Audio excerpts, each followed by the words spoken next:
মুক্তিযোদ্ধার নাতি সেজে পুলিশের চাকুরি নিয়েছেন স্বেচ্ছায় অবসর।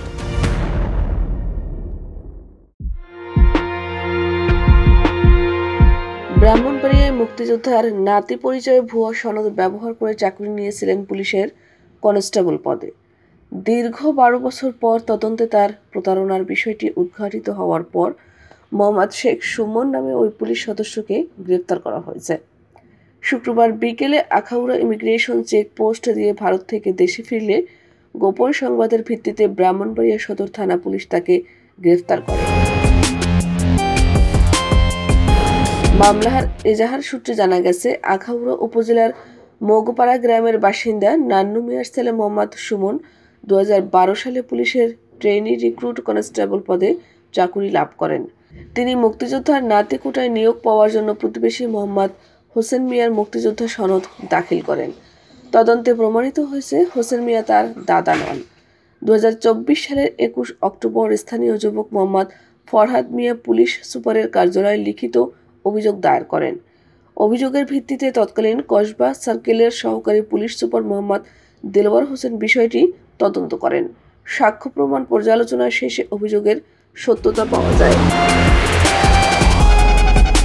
প্রকৃতপক্ষে মোহাম্মদ সুমনের দাখিল করা বীর মুক্তিযোদ্ধা মোহাম্মদ হোসেন মিয়া তার দাদা নন।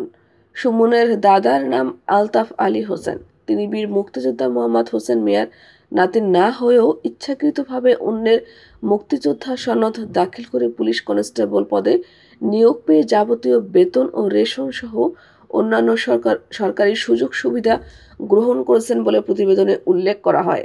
কুমিল্লার বুড়িচং থানায় কর্মরত থাকা কনস্টেবল সুমনের বিরুদ্ধে অভিযোগের তদন্ত চলাকালেই গত বছরের 1 ডিসেম্বর ব্যক্তিগত ও পারিবারিক কারণ দেখিয়ে তিনি চাকুরি থেকে স্বেচ্ছায় অব্যাহতি নেন। 21 ডিসেম্বর তার বিরুদ্ধে ব্রাহ্মণবাড়িয়া সদর মডেল থানায় মামলা দায়ের করা হয়। ব্রাহ্মণবাড়িয়া সদর মডেল থানার ভারপ্রাপ্ত কর্মকর্তা মোহাম্মদ মুজাফফর হোসেন বলেন, গোপন সংবাদের ভিত্তিতে আখাউড়া ইমিগ্রেশন চেকপোস্ট এলাকা থেকে মোহাম্মদ সুমনকে গ্রেপ্তার করা হয়।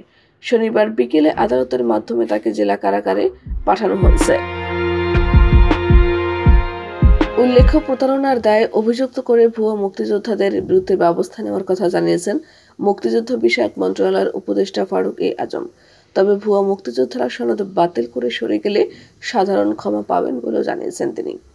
11 ডিসেম্বর মুক্তিযুদ্ধ বিষয়ক মন্ত্রণালয়ের সম্মেলন কক্ষে আয়োজিত এক সংবাদ সম্মেলনে উপদেষ্টা এসব কথা জানান। উপদেষ্টা বলেন, আমরা একটা ইনডেমনিটি হয়তো দেব, যার অমুক্তিযোদ্ধা এভাবে মুক্তিযোদ্ধা হয়ে এসেছেন তারা যাতে স্বেচ্ছায় এখান থেকে চলে যান। যদি যান তারা হয়তো তখন সাধারণ ক্ষমাও পেতে পারেন। আর যদি সেটা না হয়, আমরা যেটা বলেছি প্রতারণার দায়ে আমরা তাদের অভিযুক্ত করব।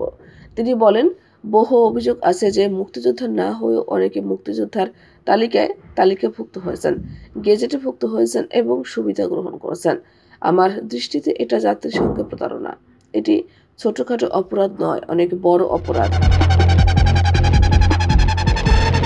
ফারুক আজম আরও বলেন, আমরা চাই যারা সত্যিকারের মুক্তিযোদ্ধা কোনোভাবে যাতে তাদের মর্যাদা নষ্ট না হয়, সেটি অক্ষুণ্ণ রেখেই বাকি কাজ সম্পন্ন করতে হবে। এটা আমাদের জন্য দুরূহ কাজ। প্রচেষ্টা রাখছি, আশা করছি এক্ষেত্রেও সফলতা আসবে।